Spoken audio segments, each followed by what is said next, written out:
In this video, I'll show you how to make a halfway to black worm. Materials used are a 2H pencil, 2B pencil, mechanical eraser, kneadable eraser, a sharpening pad, and a regular pencil sharpener.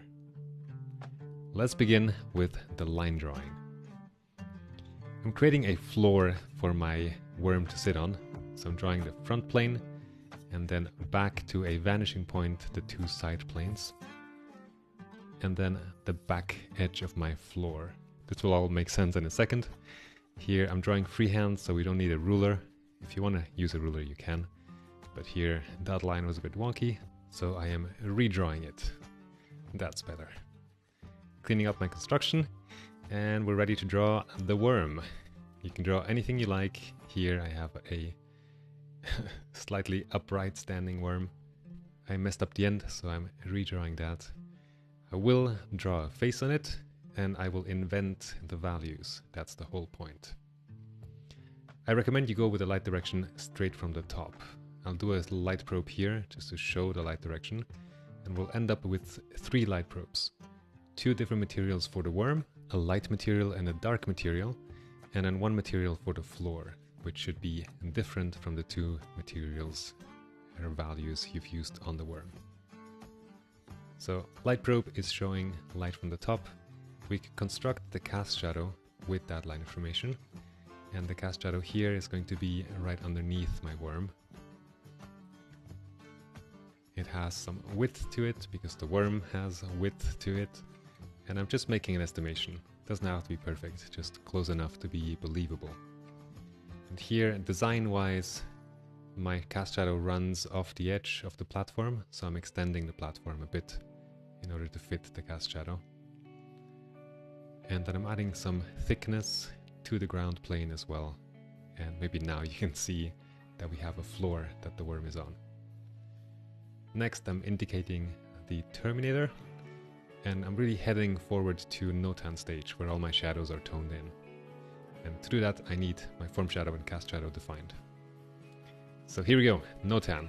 And the value here should be dark enough that I can clearly see what is shadow, but not so dark that I can not erase anymore without leaving a trace. So I'm speeding some parts of this video up to not make you sit through tedious bits.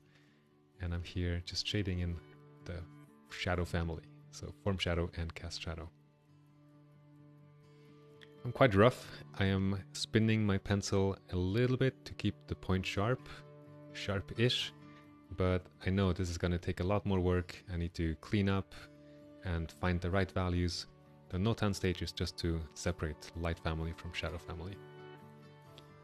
Now I'm drawing my indications for where the different bands of the worm are, and I recommend that you do 2 dark bands and 3 light bands.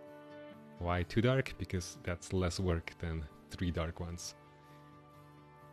So here, these 2 will be my dark bands. And for perspective, just a quick tip. The worm is basically a cylinder, and so as we go to the left and right extremes, those section lines will curve more. So strongly curved, less, less, less, and then straight, and then less, more strongly curved. Okay, so now a bit of cleanup and sharpening, because I am about to key the drawing, meaning put in the value for my darkest dark.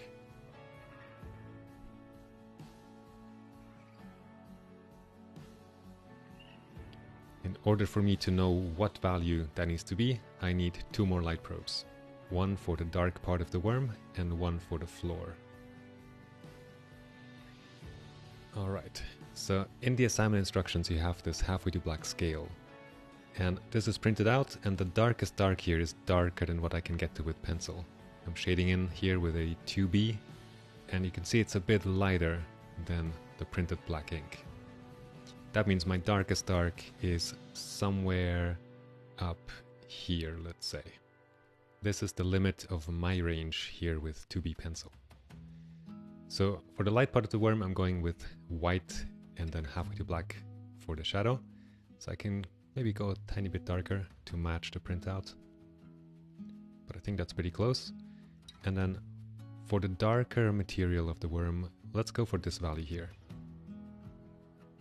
I can't use this value because its shadow value is as dark as I can go, and I want to preserve that darkest dark for my occlusion shadows. I'm starting my light probe by filling everything in with the form light value. And as I do that, I see that this value is very similar to the shadow value of my light material. And so that could be a problem. So let's maybe go for this tone instead. So number 1 is the light material, number 2 is the dark material. And I need to lighten my form light and then find my shadow value. I'm looking at the right column of the scale and trying to match that tone in the shadow. As I do this, I'm making an effort to keep my drawing clean while still proceeding at a good speed.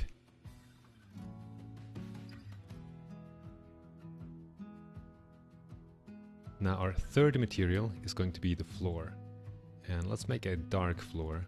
And again, I'm starting the probe by filling in the form light value, left column, and then adding the shadow value, that's the right column, to the probe. Here I'm gonna push quite dark, but not to my darkest dark, so that in the end I can still add occlusion shadow. Alright, here we go. The next step is keying. In this case, that means applying the darkest value group to my drawing. Darkest group is the shadow on my floor, material number 3. So again, filling that group in, pushing quite hard, but not going to the max of the darkest tone that my pencil can achieve. My pencil is pretty sharp, but it's still a 2B, so it's going to get blunt quite quickly. I will clean up, but this is the first pass of just getting some tone down. And you'll see me sharpening every once in a while, because if the pencil gets really blunt, then the tone gets really grainy and noisy, which will mean a lot of cleanup later on. So there's a sweet spot, and you will find what that is for you between being neat and tidy and being fluid in your process.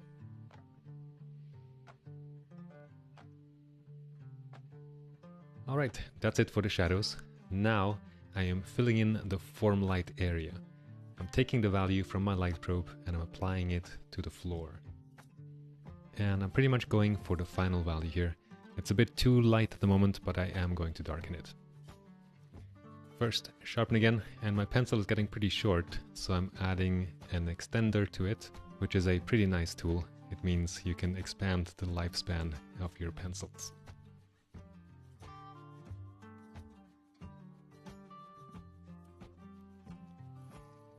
Now let's finish the floor so we can complete our first material and move on to our second material, which is the dark value of the worm. Again, I'm starting with the shadow value first and then drawing the light value in comparison to the shadow. I'm staying very organized in my process, so there is no reflected light, no occlusion shadow, none of that. Just 2 tones per material, form light and form shadow. Here I'm cleaning up the tone a bit by using the island hunting method. You see those black dots? I am taking them out by tapping gently with the eraser. Then cleaning up the floor a tiny bit before going on to the second shadow area of the dark part of my worm.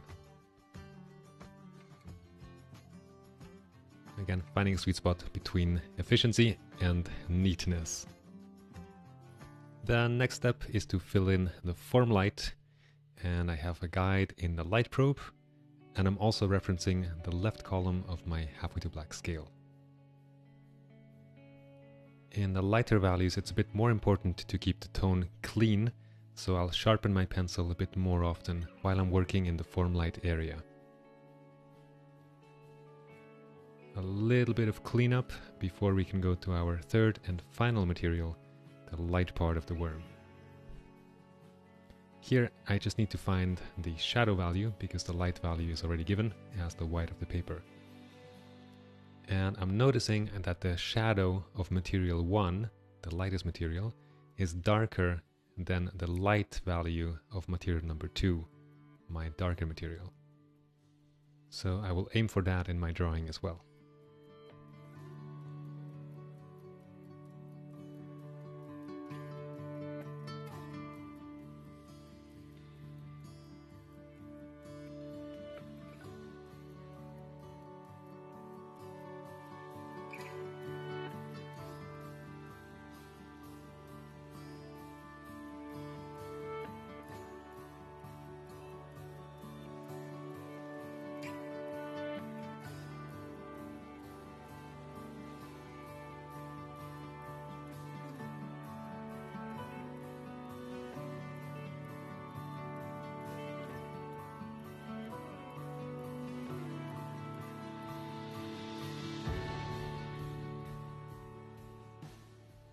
As I add the shadow value, I can correct proportions where needed. And again, I'm looking to create a consistent tone. I am working quickly, but mindfully at the same time.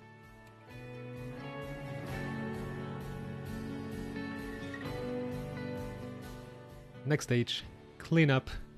So this took me about half an hour in real time, from the stage that the drawing is at now to the final drawing. And from here on out, it's pretty much just refining the drawing. I've switched to the 2H pencil and I am doing island hunting. I'm looking for places that are too light, that are inconsistent with the tone overall, and I'm darkening them. And then I'm switching to the eraser and looking for places that are too dark, dark islands, and lightening them. I have sped up most of the cleanup process here in order to save you some time while you're watching this.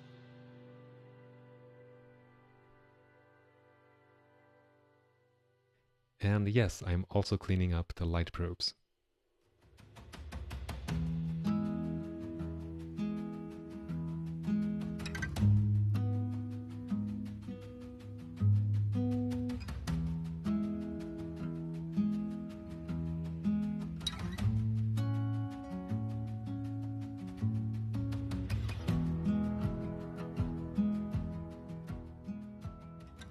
Notice there are still no halftones, just form light and form shadow.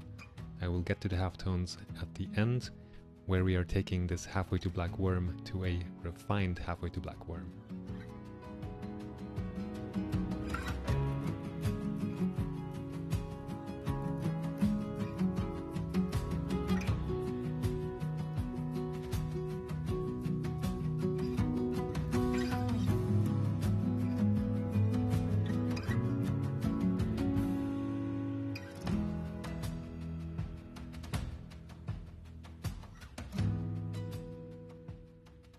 I'm still island hunting, working from big islands to smaller and smaller islands.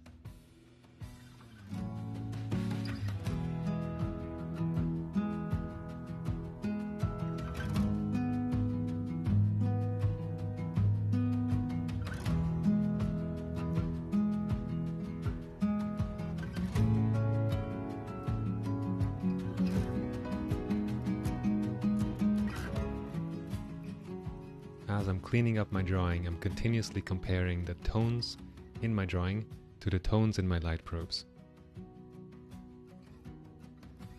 Okay, that's it. This is my halfway to black worm.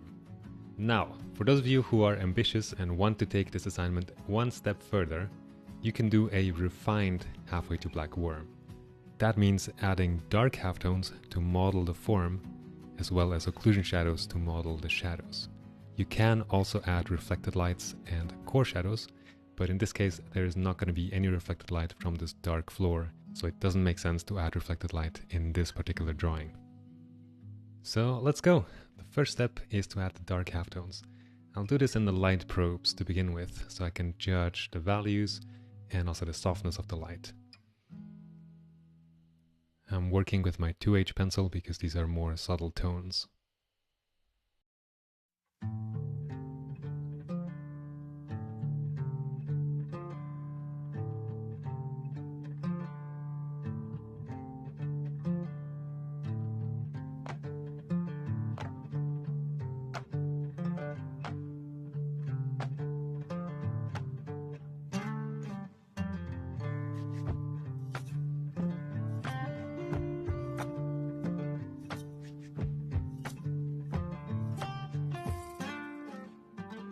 Great, now that the light probes are working, we can apply dark halftones to the worm. And working from the terminator out into the lights, slowly, carefully creating the dark halftones and creating the turning and the modeling of the form. You'll know when it's working when your drawing starts looking three-dimensional.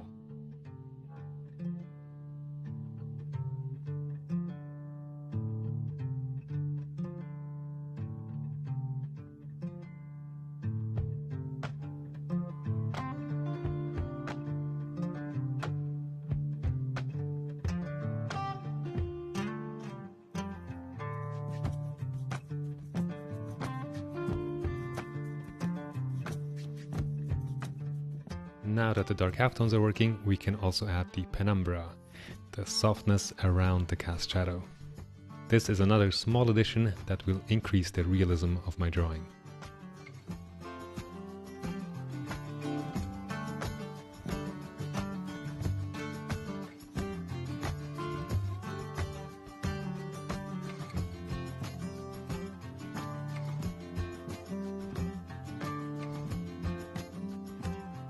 Okay, and then finally adding ambient occlusion. You see where the worm is touching the floor? If we darken those parts, the connection between my worm and the floor is going to be much more realistic, much more convincing. So let's add that, and if you want to make a refined halfway to black rendering of your worm, make sure to add ambient occlusion as well.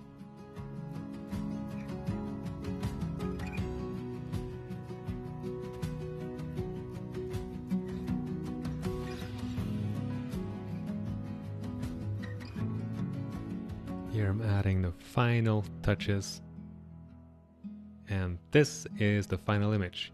Taken with good lighting, you can see all the darks are a bit darker than they appear in the video. And that's it. I hope you found this video useful, and I wish you fun with your halfway to black worm.